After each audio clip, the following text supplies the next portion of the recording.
All right, so let's talk about bottom of the keyway and top of the keyway tensioning.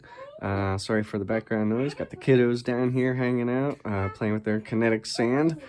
And yes, probably some other background noise going on, but still wanted to make this video, so let's have at it.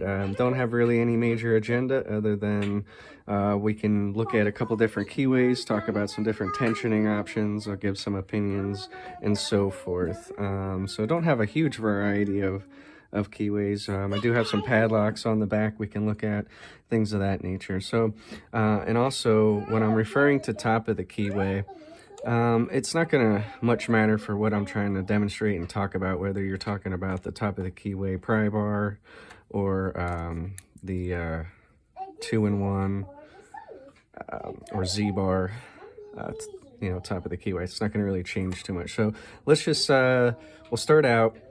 So let's say in a Schlage keyway, say you're kind of little gun-ho on bottom of the keyway. Let me just show you. I don't necessarily recommend this. Just look at, just getting my pick in there. Look at how it's moving this tensioner all around. Okay, to me, that's what I would call false feedback. Okay, you're getting feedback from the hook interacting with the tensioner versus the feedback that you would be getting from the lock itself. Okay, it doesn't matter which way you go for the most part. Well, it's probably going to be even worse. So hey guys, keep it down a little bit. Shh. And so anyway, look. I mean, just look at the movement on that tension. Just crazy. But if you were to go top of the keyway, well, it's gonna be. I'll try not to apply so much pressure. I'm just gonna basically hold it there. But look, you don't get any of that. There's no false feedback, except maybe if you get up against it trying to go after the first pin or something, you can, you know, pop it out or whatever. But for the most part, you shouldn't be, and I'd even recommend, you know, backing up a little bit. Don't have it all the way against touching the pin. Back it out just a hair, just enough to give that first pin some room and for you to be able to get your pick in there. Okay, so let's look at Kwikset as an example. Now here's kind of a little different story. Let's see, we'll go, what, a 40, 30? I forget what fits in these guys. All right, so you can get a 40. But look, see, now here it's not going to matter. You're more than likely going to be working off the warding, not the bottom of the lock and stuff like that. And it's really not, as you can see, I have it on the bottom of the keyway, working it, and it's not interacting. You probably can a little bit if you're getting a little sideways in there. Let's see, yeah, okay, so there's a little bit of, like, to me, that would be some false feedback, okay? But if you're just careful and paying attention to what you're doing, you shouldn't get that. And then obviously for top of the keyway, should not be an issue whatsoever. Let's look at, say, Reliabuilt.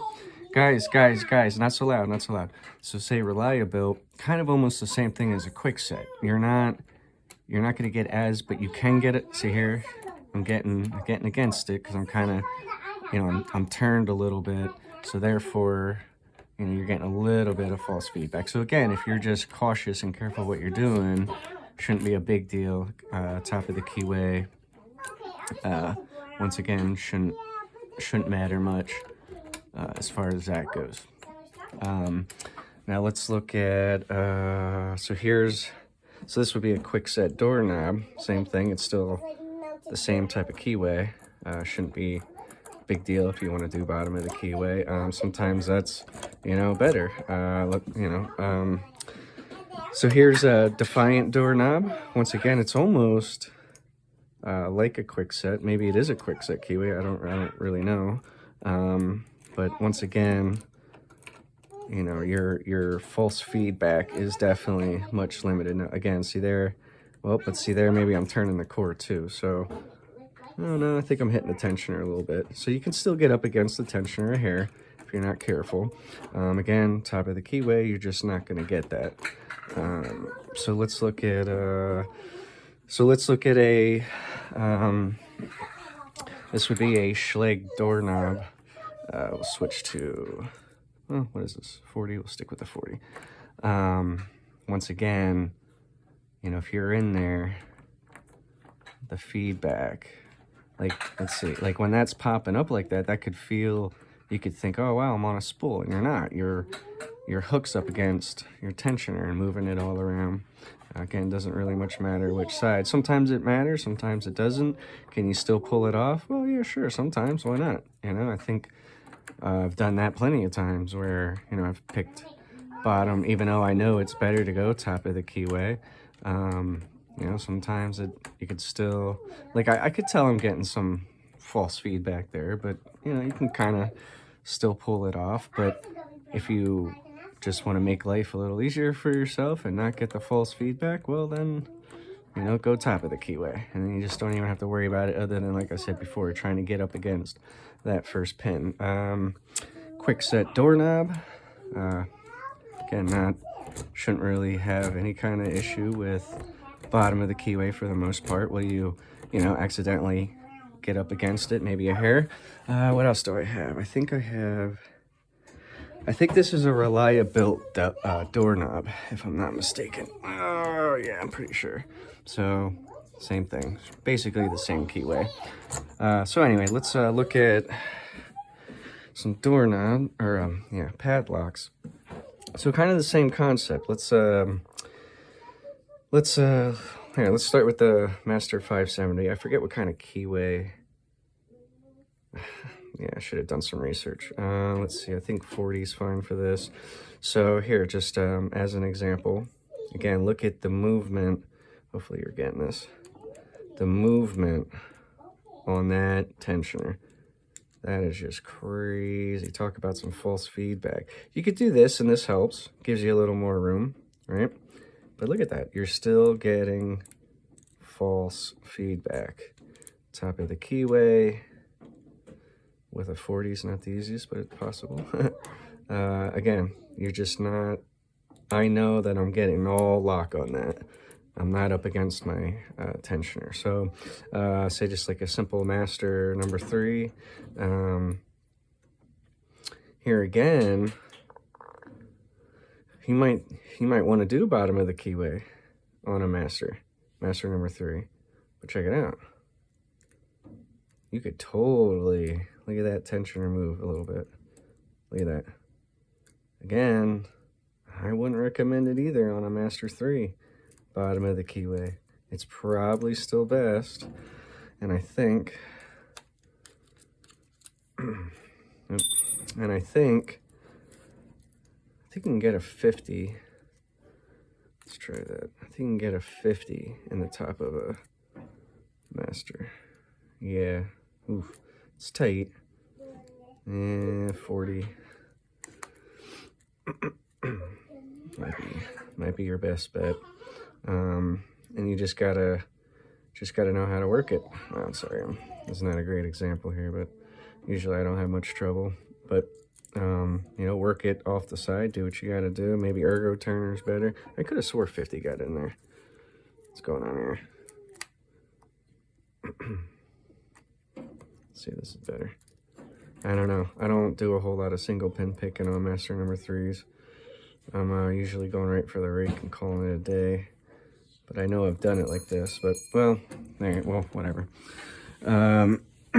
So then maybe, I don't know, maybe in this case you do want to go bottom of the keyway, but watch out for your false feedback. Probably not a big deal on a master 3. Just saying.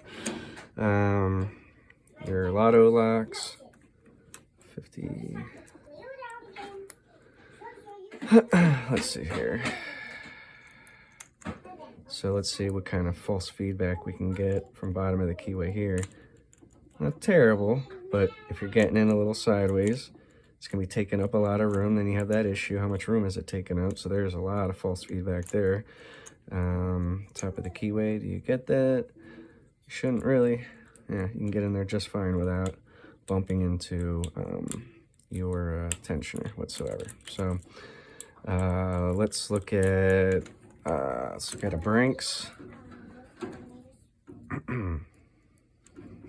Oh, I think these actually take the 30. I'm gonna go right for the 30.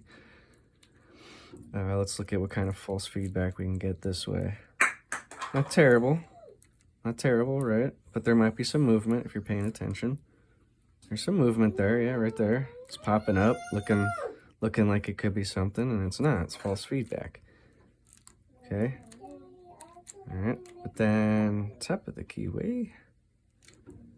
I'm gonna end this video here soon. Sorry, it's a long video. Top of the keyway, come into the side, and yeah, should not be big deal whatsoever to do what you gotta do. Anyway, hope you got a little something out of this. Just something to think about. Don't be afraid to go top of the keyway. That's probably why I prefer this method. Prefer this method over most methods, just because I think there's a little more control. Pry bar tends to want to fall down a little bit more, but that also depends on what you're using. I like the Reaper set top of the keyway. I think it works great. But anyway, so there you have it. There's a little bit of top and bottom of the keyway talk, and yep, I'm gonna probably stop this video. Thanks for watching.